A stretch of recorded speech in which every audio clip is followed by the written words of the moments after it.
I have to just say, welcome to everybody. I hope that you get, I hope this is a positive experience. I have been so excited about this.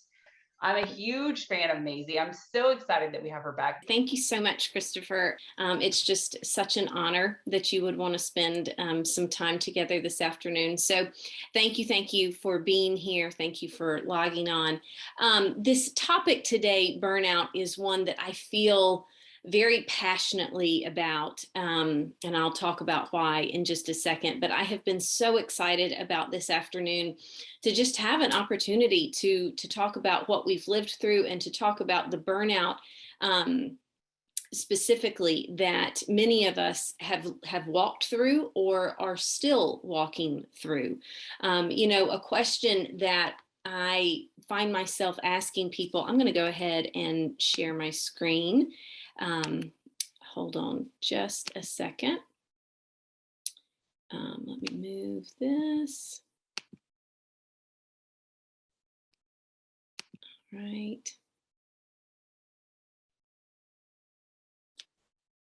All right.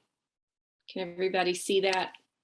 One of the questions I find myself asking people so much right now is how are you doing? How are you really doing?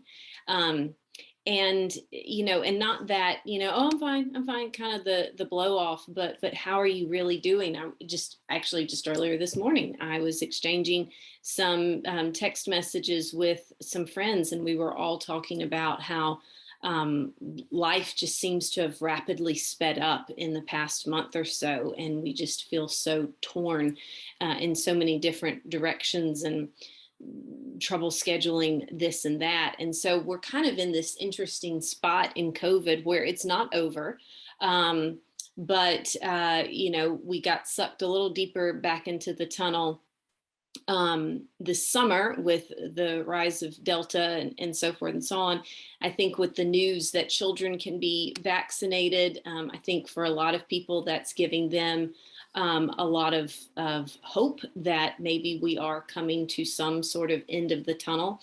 But I think it's wise for us to realize we're not totally at the end of the tunnel, but we are in this weird spot where we've been living in COVID for a while. Maybe we're getting close to the end, but life is returning to that busyness again, and especially with the holidays, and last holidays were so odd because we were in the depths of COVID.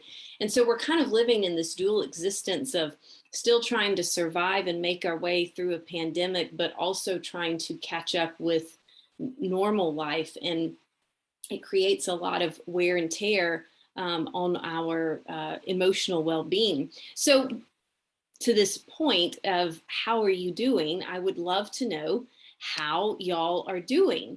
And so I have a little poll, which hopefully I might have to stop sharing my screen. Let me do that. All right, can everybody see the poll?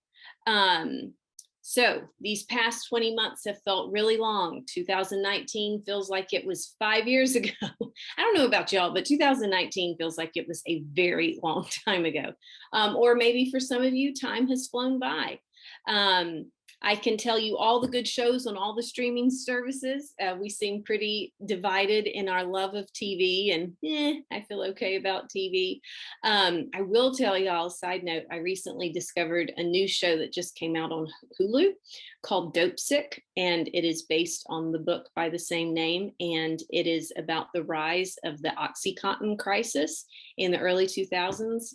Y'all, it is mind-blowing, and it is mind-blowing because it is accurate. And it actually happened. It is really something. I'll try not to, I'll wrap up that tangent. I've had less patience, felt more anxious, and more easily frustrated during COVID. Yes, a lot of us are singing that song. Absolutely. I've been somewhere in between. Probably for a lot of us, we've had good days. We've had not so good days. I have felt or feel burned out. Yep, I'm well done. Half of us, and then about half of us, I'm a little pink, but not overcooked. Yes, so I think we're all, I'm going to share those results. I think we're all feeling a bit of burned out. I often say to people that, if you are feeling, if you are feeling anxious, if you are feeling a little worn out, if you are feeling a little frustrated, sorry, my screen share is not wanting to cooperate. If you are constantly thinking of escape plans from your life, then you are not alone. Sorry, y'all, we're having a little technical difficulty. I think, the beauty of technology in these webinars is that it always works until it doesn't. Hold on just a second, y'all. Talk amongst yourselves for just a second. Let's see here. Let me try to share my screen again. Okay, we're going to try this again, and then we'll get started.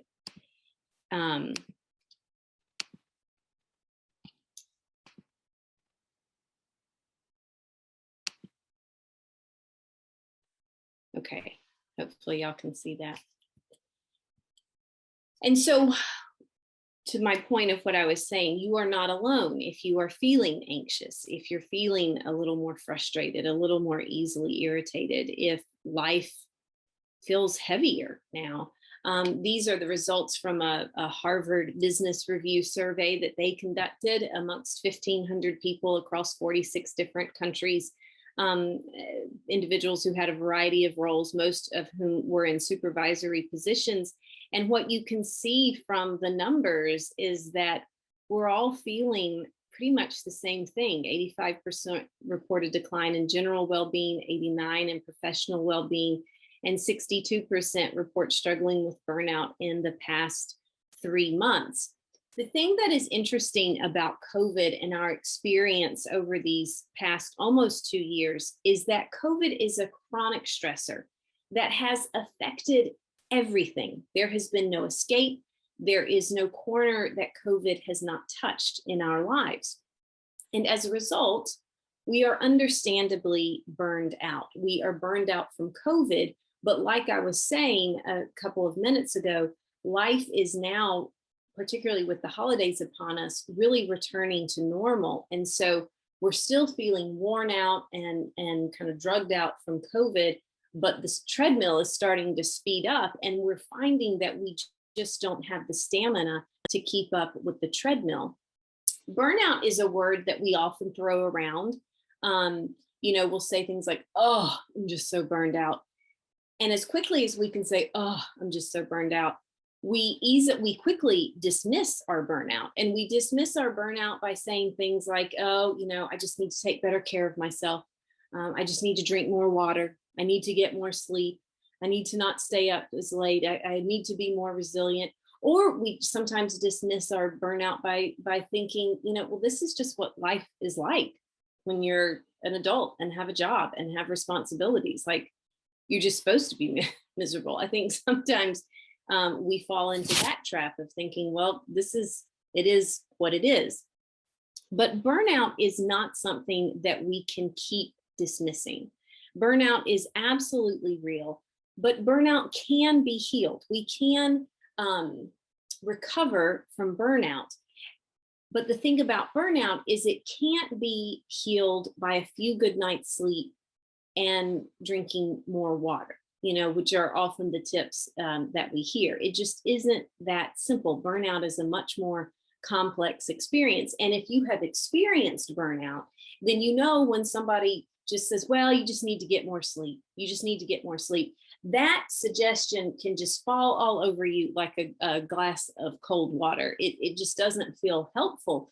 Because again, if you are in burnout, you know that it is a much more complex experience. It is a much more layered experience than just more sleep and drinking more water. Burnout definitely falls on a spectrum. So there's a spectrum of burnout. We can feel slightly burned out, where we're kind of stressed out. We're experiencing a little bit of work dread, but we take some days off, we go on a vacation, and we feel reset, we feel replenished, all the way to the other end of the spectrum where we're really struggling to show up at work. Our thoughts feel very overwhelming. They perhaps even feel very dark. And we fear, excuse me, that we will never not feel this way. It just feels so overwhelming. It feels like we are so trapped in this life. In 2019, the World Health Organization added burnout to their international classification of diseases, and they defined burnout as chronic workplace stress that has not been successfully managed. Burnout can happen to anyone, and that's an important thing to remember. It doesn't matter how disciplined you are. It doesn't matter how structured you are. It doesn't matter how zen and laid back you are. Burnout can happen to anyone, because when chronic work demands surpass our available resources, we become burned out. That's how I like to think of burnout. When work demands surpass my available resources, then I'm going to become burned out. And we can experience burnout in any and all areas of life. We can become burned out in our professional lives. We can become burned out in parenting. We can become burned out in our social lives, in our personal lives. Like I said a second ago, burnout is a real passion topic for me right now. It sounds like a strange thing, but I absolutely love reading about burnout. I will read every article I can find about burnout right now. And the reason for that is, one, because I think it's incredibly relevant to what we are experiencing as a society, what we are experiencing in our careers, in our professions, but also because I have struggled with burnout during COVID. And I have had to reckon with my burnout. I have had to make changes and take steps and reset myself. I became burned out for all of the reasons we're going to discuss in just a second. And I had all the symptoms that we are going to discuss in just a second. And I say all of that as a licensed counselor who everyone thinks, well, you know how to take care of yourself. And that's kind of my point. Burnout is not about not taking care of yourself. Burnout happens when work demands surpass what we can give. And burnout is absolutely real. You know, it is not something that we have just made up, if you will. It is absolutely real. And if you are in it, then you know what it feels like. And you know that it feels like you are just walking around with a cloud hanging over your head, and you just can't seem to escape the cloud. You feel like you aren't in control of your life. You feel like you're just being dragged around by the duties and obligations of your life, like you're a water skier and somebody else is driving the boat, and they keep going faster and faster and faster. You can't get on top of your work, no matter what you do, no matter how hard you work, no matter how many hours you work. And then you have less interest in work. It's just not as enjoyable. It's not as interesting. It's not as fun. And so then you really start to feel trapped, confined by the work. And then on top of that, if you are also walking through a season of financial health or relational concerns, that only adds to the heaviness that you're feeling. When you're burned out, you don't feel like yourself. And that's one of the more kind of interesting factors of burnout, if you will, is that you don't feel like yourself. It almost feels like you are moving around in a foreign body. You're not reacting the way that you normally do. You're not thinking and feeling the way that you normally do, because you're so tired, because you're so worn out. You're more easily agitated. You're more easily irritated. You're more easily overwhelmed, because little things start to feel like big things. And so burnout is a very unsettling experience. And the way that I like to think of this experience of burnout is it's kind of like you're a pitcher of water, and your pitcher never gets above 50%. And if it's at 50%, like that's That's good, right? But really, it never gets above a quarter full. And you may have some good days and you go on vacation and it fills up a little bit more. But what can happen is that something little or big can happen, and then all that water just instantly drains out of the pitcher and you're empty again. And so it's like you can't get enough reserves in the pitcher to be able to handle the things that come across your way, that come across the table. You can't get replenished enough to be able to handle things perhaps the way you normally did. And so you're just constantly running on empty. That's what it feels like, that things are just, something happens and whew, whatever I gained by those 8 hours of sleep, it was out the window by 8:15 a.m. with that one phone call. That's what it feels like. We can move in and out of seasons of burnout until eventually our times out of burnout become smaller than our times in burnout. Like you might feel a little burned out once or twice a month, and then that becomes, I feel burned out 25 days out of the month, so to speak. And that's an indicator when we spend more time feeling like we are burned out than not feeling burned out. That's an indicator that we're getting close to our bottom. And the bottom for burnout, I think a lot of people could define a burnout bottom differently, but I feel like a real bottom for burnout is that you start to really resent, really dislike what you once loved. And that's where burnout can feel very sad and it can feel very scary. And I'll talk more about that in just a minute. But the one thing that is certain, recovery is possible. Burnout is not a permanent state of being. You can recover, but recovery does require making changes. And those changes can feel difficult, but burnout recovery is absolutely possible for everyone. And what I have found in my own process of burnout recovery is that it is really helpful to understand burnout in the first place, to understand what burnout is, to understand the causes and the symptoms. This is important because it allows you to name what you are experiencing. And when we can put a name to what we are experiencing, it returns our sense of control over our lives.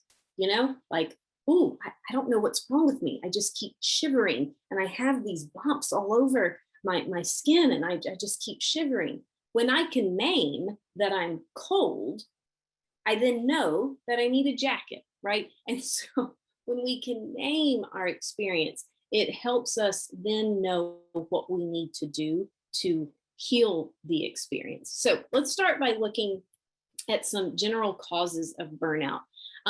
There are general causes of burnout, but what's interesting with the type of burnout that we're experiencing is that it is somewhat situational, meaning that the burnout we're experiencing was really brought on by COVID. Now, things might have been boiling in 2019, but the trigger for our burnout has been COVID.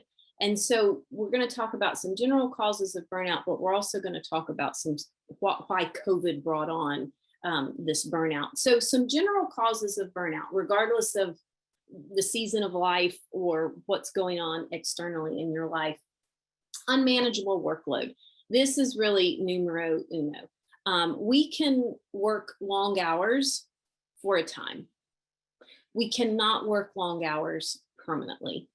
We are just not wired for that. We will burn out no matter how much we loved the work, no matter how much we invest in self-care.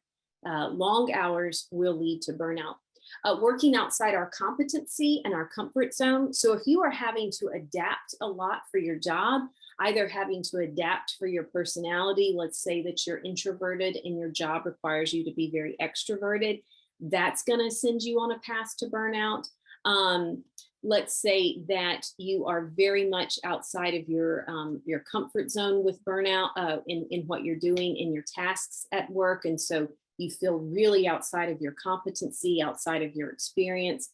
That will speed up the pace to burnout. A toxic work environment and minimal community support. Those are definite risk factors for burnout. Toxic, unhealthy environments. It is hard to stay healthy and to stay taking care of ourselves in toxic, unhealthy environments. But it's these last three that I really want you to remember, because these are three that we can forget. Like, you'll remember, if I work too hard, I'm going to burn out. But it's these last three that are really the ones to remember: low control, high levels of responsibility, and low reward. When we have a low sense of control over our lives, coupled with a high sense of responsibility, we feel like the world is on our shoulders, everything is up to us, a lot of people are depending on us, a lot of responsibility. And then you pair those two things with low reward. We're just not getting a lot of return on how hard we're working, on the effort we're putting forth. That is going to lead us to burnout. Low control, high levels of responsibility, and low reward. And you can see how these three things have really been triggered during COVID. A low sense of control, low actual control over COVID, over how it's impacting our society. A lot of high levels of responsibility, particularly when you're client facing, to keep the public safe, and low reward. People aren't super grateful, right? Sometimes I think no good deed goes unpunished. You're just trying to do the right thing, and there can be a low reward on that. But let's look at some COVID specific causes of burnout. That first one goes with our first calls on the other screen. But in COVID, we had a significant and rapid increase in our workload, really almost overnight, if not just over the course of a week.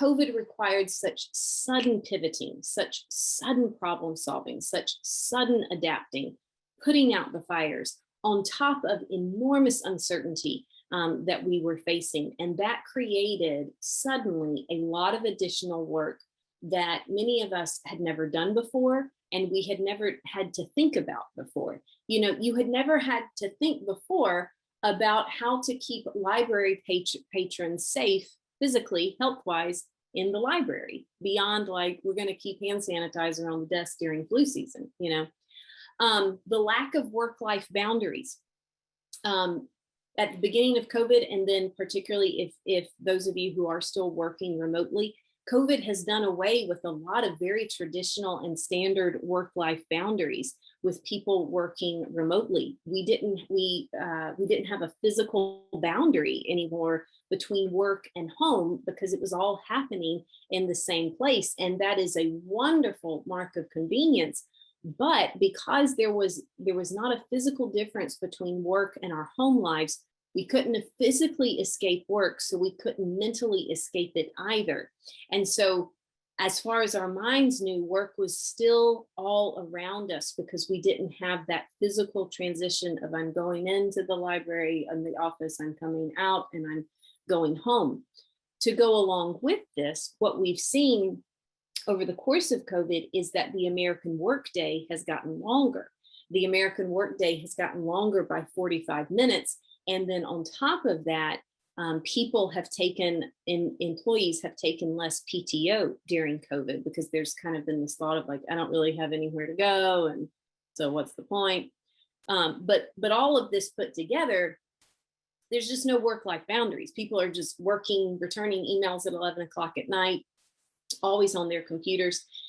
And so it really shows that double-edged sword with technology. Technology helped us survive this crisis, but it has also kept us tethered to the boat, because there is this temptation to squeeze in one more virtual meeting, or it'll only take a second. I'll just log on and answer a few emails. Then I don't have to do it in the morning. But again, there's never that separation that is so important for our minds from work. We've also, to kind of dovetail on this one, we've also lost some transition points in our day that were very helpful for us in terms of our well-being.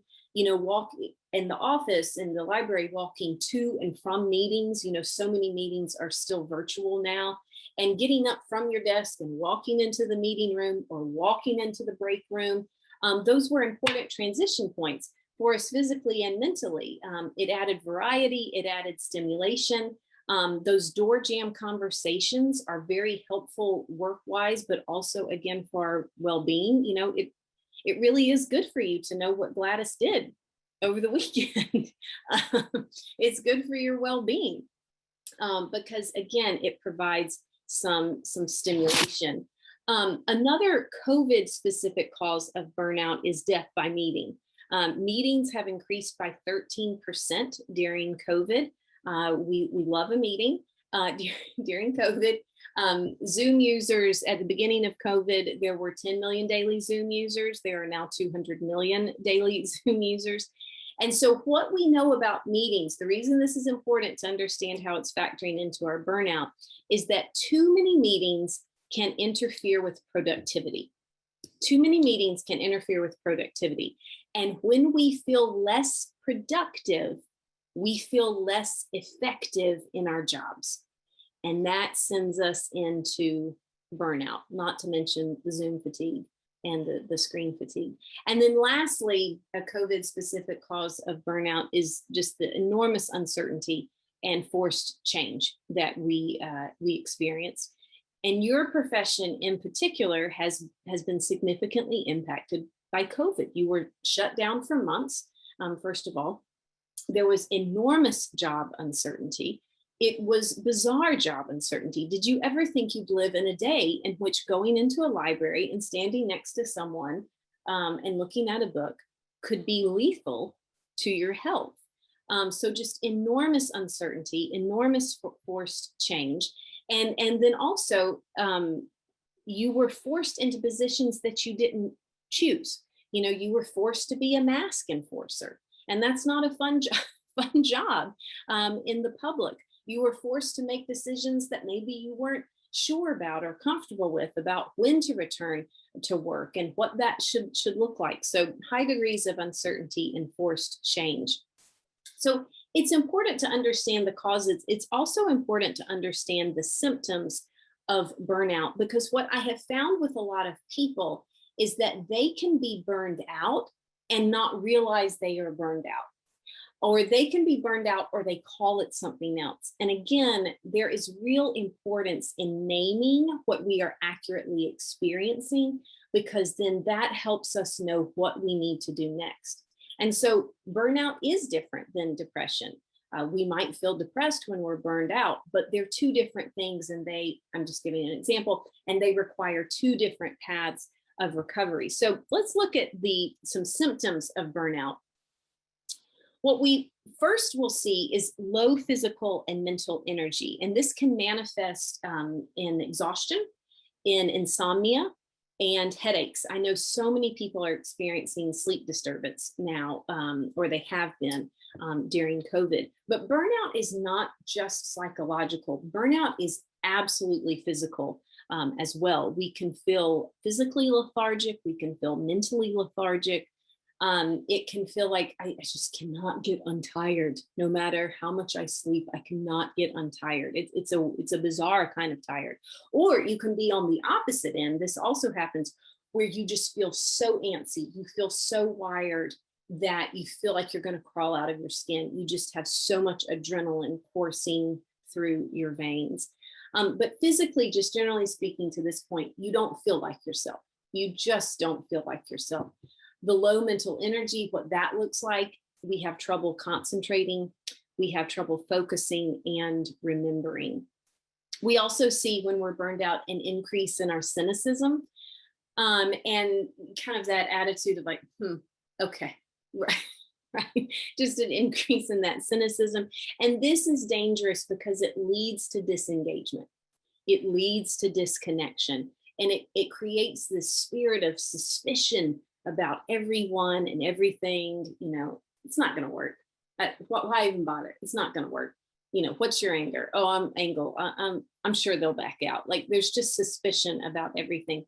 And really what we have to understand is that cynicism is armor. You know, when we are feeling a little vulnerable, when we're feeling out of control of our lives, when we're feeling a little fragile, we can put on that armor of cynicism, and it just blocks all potential hurt and disappointment. It disconnects us from the potential of being hurt and disappointed, but really it disconnects us from engaging with others. The other reason cynicism is dangerous for us is because it erodes hope. And you really fall into that deterministic mindset of this is how it's always going to be. And cynicism really takes away that hope. We also have decreased social connection and desire. Just when we're burned out, we just have less interest in seeing people. And so we see fewer people, and then we have less interest in seeing people, and we isolate and we withdraw more, which is not good for our well-being. It's this next point that's really the bell ringer. And I forgot to tell you a few minutes ago, but I did put the PDF of the slides in the chat if you want to download the slides. But this decreased sense of efficacy and purpose, this is the one that's the bell ringer for burnout. If you are struggling with this, you are burned out. And basically what I mean by a decreased sense of efficacy and purpose is that you begin to feel like, what's the point? What does it matter? Whatever I'm doing here, what is the point? You feel like nothing you do matters or makes a difference or is going to be any good. You feel defeated before you've even left the gate. You lose your sense of purpose. You don't know why you're doing what you're doing or how it's making a hill of beans of difference. It feels just very defeating. And what happens is you don't care as much as you used to. And you know you don't care. And that's where the sadness, the grief with burnout comes in, is that I can recognize I don't care as much as I used to. And I remember caring. And that's that sad, scary feeling of this feels so foreign to me because I used to love my job. I used to care about this so much. And I just don't anymore. Working very closely with this decreased sense of efficacy is a feeling that you are failing and missing the mark. These are probably the two biggest signs that we are in burnout. Another way of saying that is we begin to struggle with imposter syndrome and a very loud inner critic. So you feel like you're not good enough. You feel like you don't belong. You become concerned that you're not doing a good job at your job and you're kind of faking it. You're trying to do a good job, but inside you're just really rattled and fragile. And can people tell, that whole imposter syndrome? Your inner critic can be very loud, comparing you to others who are just writing books and building houses and starting businesses during COVID. And you're like, oh my goodness, I'm just trying to put one foot in front of the other and you've started a business. What? So comparing yourself to others who it looks like they're doing better than you are. All of this leads to lower self-confidence, lower self-esteem, and that feeds our previous point of feeling less effective and purpose-filled. And so these two really go together. Another symptom of burnout is that we can have increased anxious and depressive feelings. Burnout looks a lot like depression, but it is different than depression. It's a little bit of a horse of a different color. Our anxiety increases because we are so burned out with work. We're so beaten up by our inner critic when we're burned out. We feel so downtrodden because we feel like nothing we're doing is making any difference, that this just increases our anxiety. And then we really start to spin between feeling anxious and wired and antsy and just rattled, and then feeling depressed and lethargic and down. We have a decreased interest in work. We care less. We really just care less. Apathy seeps in. In deeper burnout, this decreased interest in work can really spread to all areas of our life. We are just less interested in life. Nothing is exciting us, motivating us, energizing us. We are just less interested. And where this can become dangerous is that when we fall into this spot, we can start engaging in intensity-seeking behaviors because we don't feel anything and we want to feel something. So we might start drinking more. We might start experimenting with drugs. We might start engaging in online behavior that is not appropriate or healthy. We might get involved in an affair or other adrenaline seeking behaviors because we feel so dead inside that we want to feel something, but we have to keep raising the stakes of the intensity. And then lastly, with our symptoms of burnout is we just constantly feel behind. Due to the unmanageable workload that is the cause of burnout, we feel behind. And so there's always work to do. It doesn't matter how many hours I work. If I take a day off, then that's just more work for me to catch up on. So I'm not going to take a day off. And we can't shut our minds down because we're constantly thinking about what needs to happen next. So those are some causes and some descriptions of what burnout looks like. So where do we go from here? How do we start to dig out of this hole? I'm going to give you some specific things that you can do, some very concrete things, and then I'm going to give you kind of some overarching things that you can do. But before that, just two things to remember about burnout. Burnout is both an individual and systemic problem.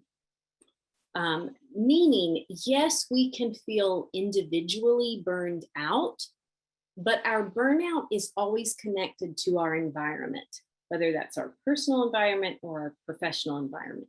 So burnout recovery, yes, it does mean making changes to our individual lives, taking care of ourselves, et cetera, but it also requires that there are changes in our environment, in the organization we're working in the system we're living in.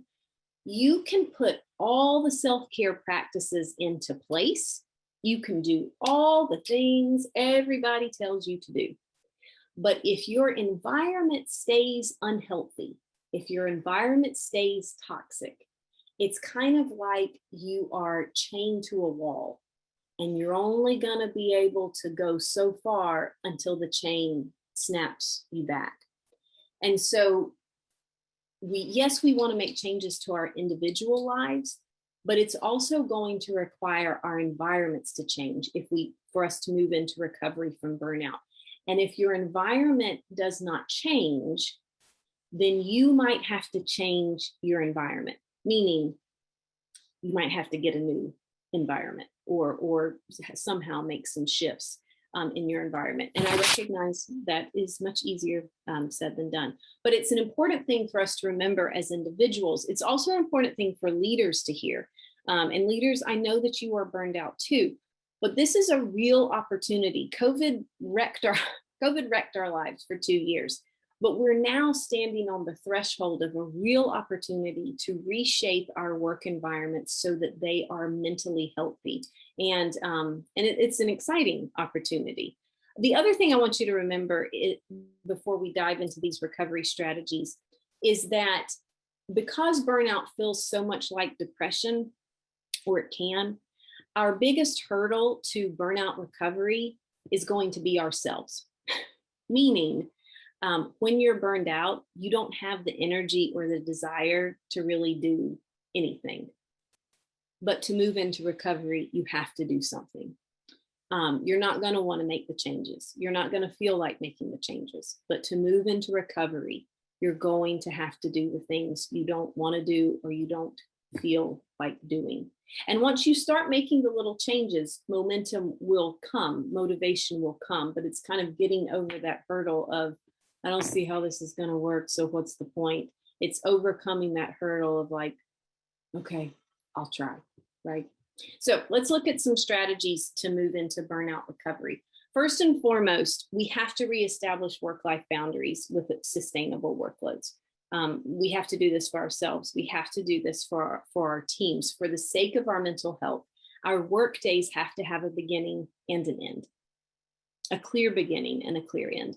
Our work weeks have to have a beginning and an end. You must stop working at some point in your day. You cannot return emails at 11 o'clock at night. And for some of us, that's going to feel very scary. Y'all, I am that person. So I'm just hoping that lightning doesn't strike me as I'm talking to y'all right now. But I understand that can feel very scary, because availability and responsiveness are really praised in our society, but at some point you have to stop working. And so not returning emails late at night, having a clear transition between your work day and your personal life, particularly if you are still working from home, having a transition exercise. Maybe it's changing your clothes or walking around the house or going for a walk, but that transition is really important. We also need sustained breaks from work. What I mean by that is you have to take your PTO. You have to take your PTO. I just cannot emphasize this enough. And when you go on your PTO, you cannot bring your work computer. That sustained break from work where your mind can think in a different way and it can focus on different things is so important when it comes to refilling our pitcher. In regards to the sustainable workload, it's important to ask ourselves, are my production expectations realistic for myself?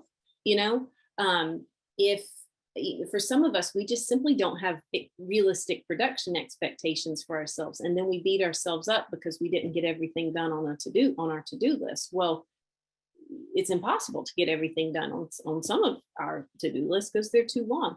So are your production expectations realistic for yourself? If you are a leader, are your production expectations realistic for your team? These are important questions to ask. And if you're a leader, it's important to partner with your team members and prioritize what needs to be done now. Try to delegate other things. The other thing that I would add to this just real quickly for leaders is to really begin to look at your meeting policy and to know why you're meeting, the purpose of your meeting. Could it be an email? I know that's a joke, but could it be an email? If it's a virtual meeting, do cameras need to be on and off? Why am I choosing virtual instead of in person? Would in person be better? It's important to really look at our meeting policy because it does affect our productivity, which affects our sense of effectiveness at work. Analyze your burnout. And this requires spending some time with yourself and identifying exactly how you are feeling. Although we can all share similar symptoms of burnout, there can be different pain points for us. Some people may really struggle with feeling less effective. Some people may really struggle with a loud inner critic, and some people may really struggle with just disliking their job. So getting to that root pain point of your burnout helps you know what you need to do from here. And so I've given you several questions to help you analyze your burnout, because I know just that phrase, like, I don't know how to analyze my burnout. I feel overwhelmed. What more do you want me to say? But I've given you several questions. But what are the primary stressors at your job? Why do they feel stressful? Are you working outside your wheelhouse? Is your job not a good fit for your personality? Do you feel insecure in your job, not feeling competent? Is your burnout driven by anxiety? What is the fear? So if you feel highly anxious, what is it that you're afraid is going to happen? Are you afraid you're going to lose your job? Are you afraid you're going to make a mistake? What is the fear driving the burnout? Are you taking on responsibilities that are not yours and struggling to say no? Is your burnout really driven by a lack of boundaries and saying yes to things that you really don't have time to say yes to? Overcommitting yourself, taking on responsibilities that are not yours to take on? Are you struggling with imposter syndrome and your inner critic? If you listen to your inner dialogue, is there a lot of self-criticism going on? Again, with the low sense of efficacy, are you experiencing a low sense of efficacy about your work? Are you just simply not feeling effective? Are you really wondering, what is the point of this? I'm working so hard and I see no movement forward. Are you feeling unappreciated? That's definitely connected to our work environment. Are you feeling unseen, unheard, unappreciated? Are you overworked and you feel like you can't stop working and you can't turn your mind off and there is just more and more and more to do? Is your burnout driven by a scarcity mindset? Are you worried there will not be more opportunities? If I say no to this, they won't ask me to do things in the future. If I don't return emails at night, I might lose my job. Is there a scarcity mindset that's driving your burnout? And then lastly, and this question can be helpful, really at all times. Is your dissatisfaction at work related to the actual job task, or is it related to your job environment? And this can be a really helpful thing when you're unhappy at work to begin to tease out. Do I really not like what I'm doing? Or do I not like where I'm doing it? That can be a very helpful question to ask yourself when you're in an effort to figure out where to go from here. So kind of diagnosing what is that root pain point can be very helpful. For instance, if you're struggling with scarcity and inner critic, it's really important to spend some time addressing those negative thoughts. If you're feeling overworked and afraid to say no, then that's a boundaries issue. And looking at, why am I not setting boundaries, and where are the boundaries that I need to set? Two more things that we can do: identify what you can and can't control. This is so important because when we are burned out, we don't feel in control of our lives. We feel that we are being drug around by the duties and obligations. So we want to identify what we can and can't control. I cannot control my boss and how they act. I can control if I return emails at 11 o'clock at night. I cannot control library patrons who come into the library and who are rude, but I can control if I get enough sleep so that I have the mental energy to deal with difficult people. I can control how much power I give to these people to determine my mood and my well-being. I can control my response to them. We also want to clarify our purpose. Like a tsunami, burnout just wipes out our sense of purpose. And so it is paramount to our burnout recovery that we rediscover our purpose.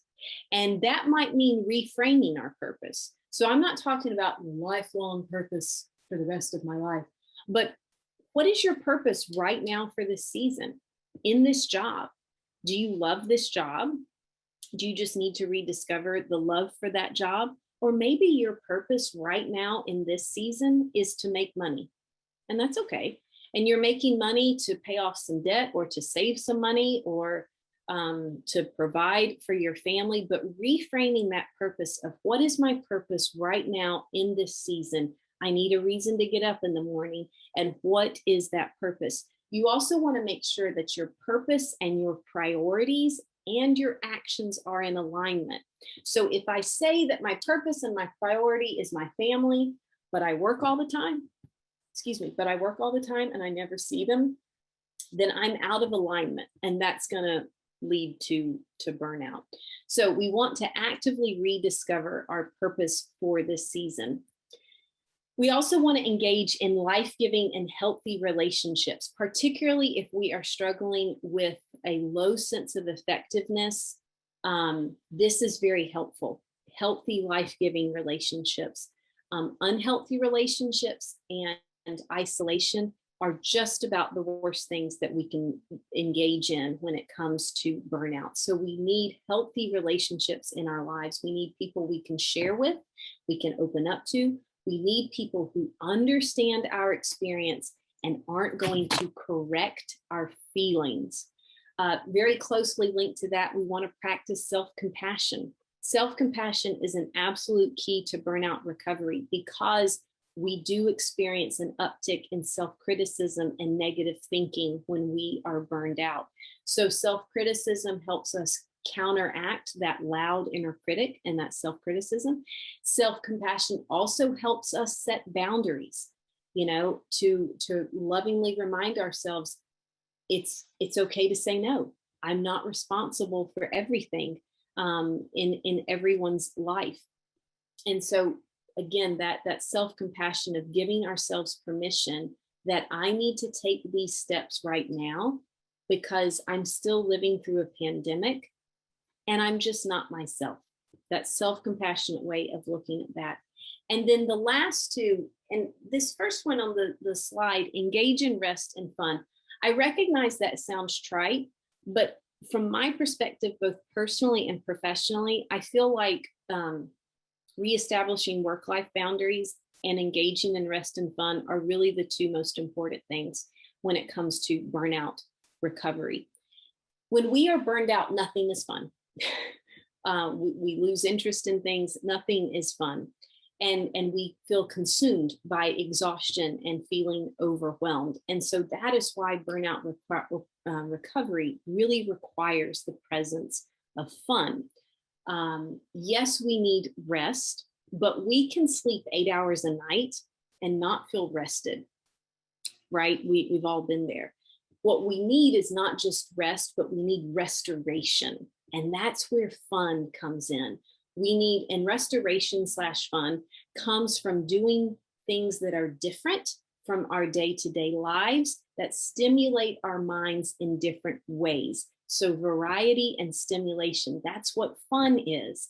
Fun is a break from work and a break from monotony. Now, fun is different for every person. Fun is a very personal thing. So what I think is fun, you may not think is fun, but engaging in fun, engaging in things that are different from our day-to-day, that stimulate us and add variety to our lives is so, so important in our burnout recovery and lifting that cloud, that heaviness in our lives.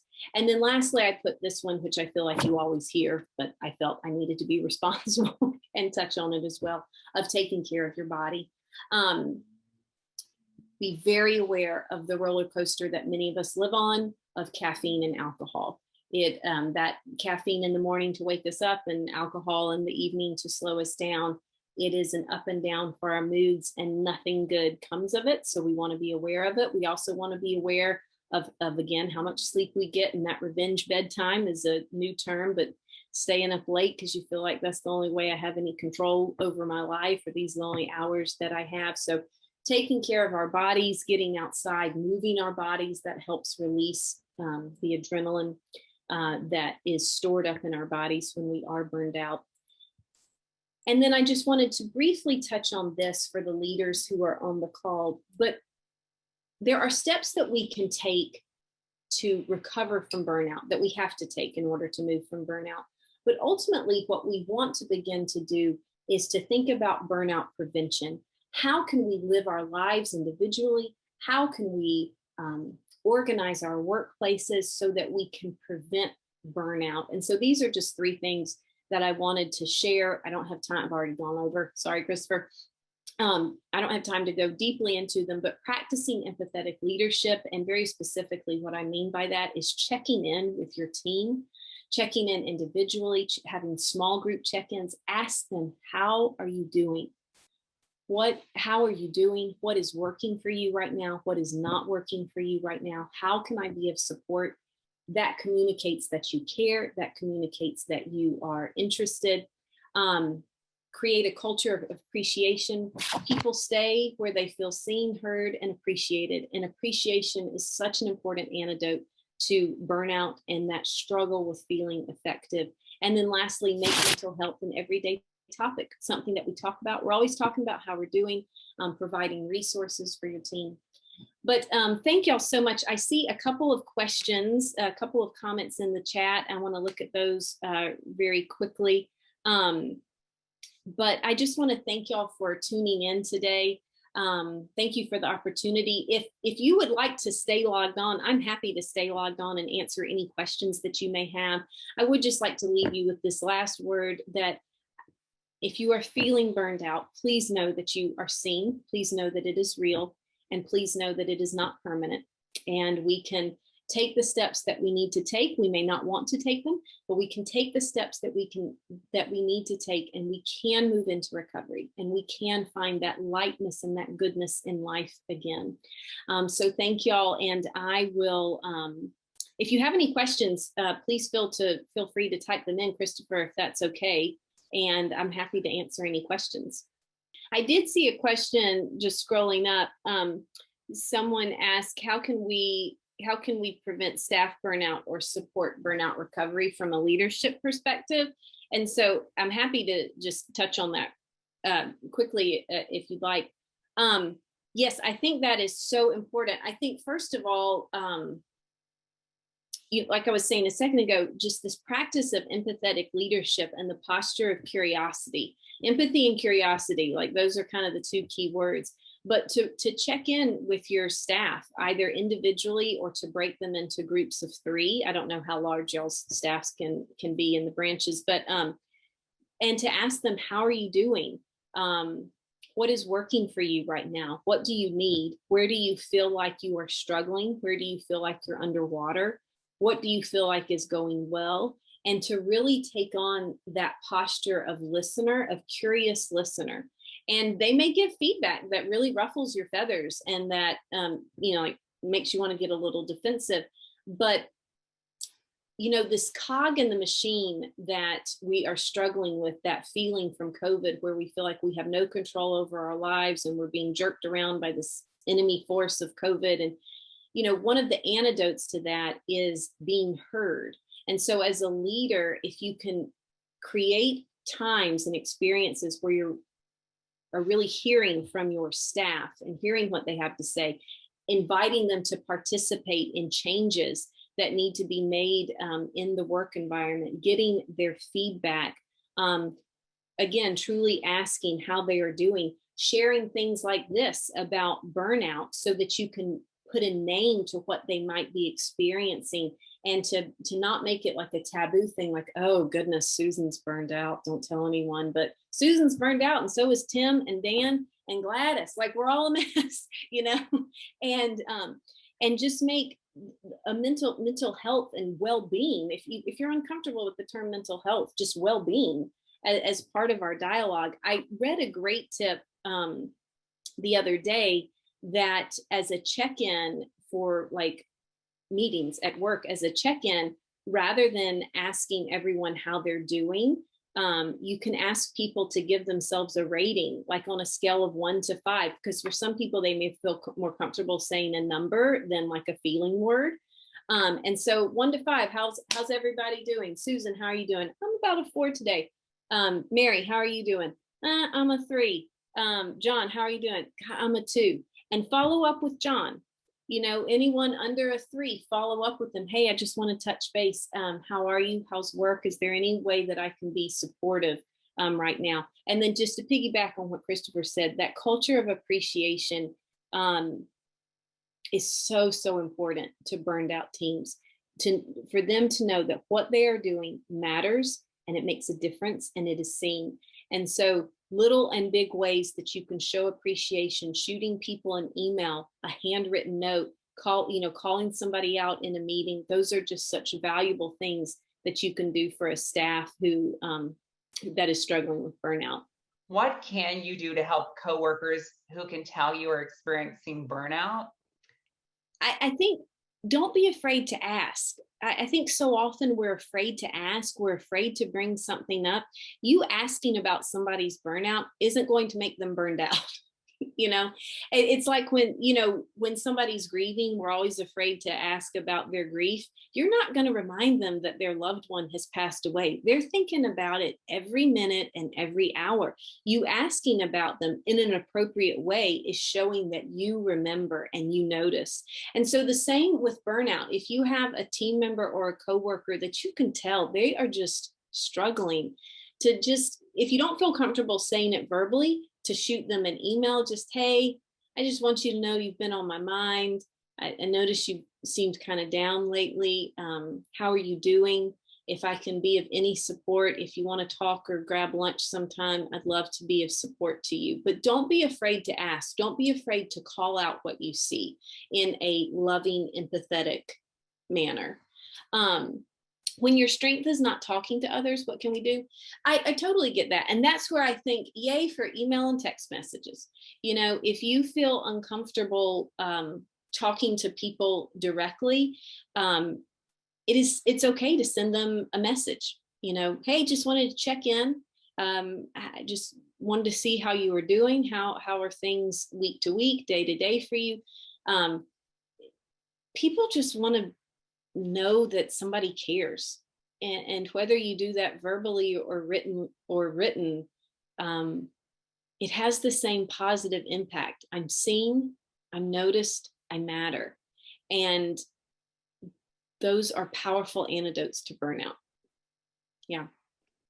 Awesome. So I think that's That looks like all of our questions. I think this presentation was timely and it was important, and I hope that you all got a lot out of it. So thank you all for being here today.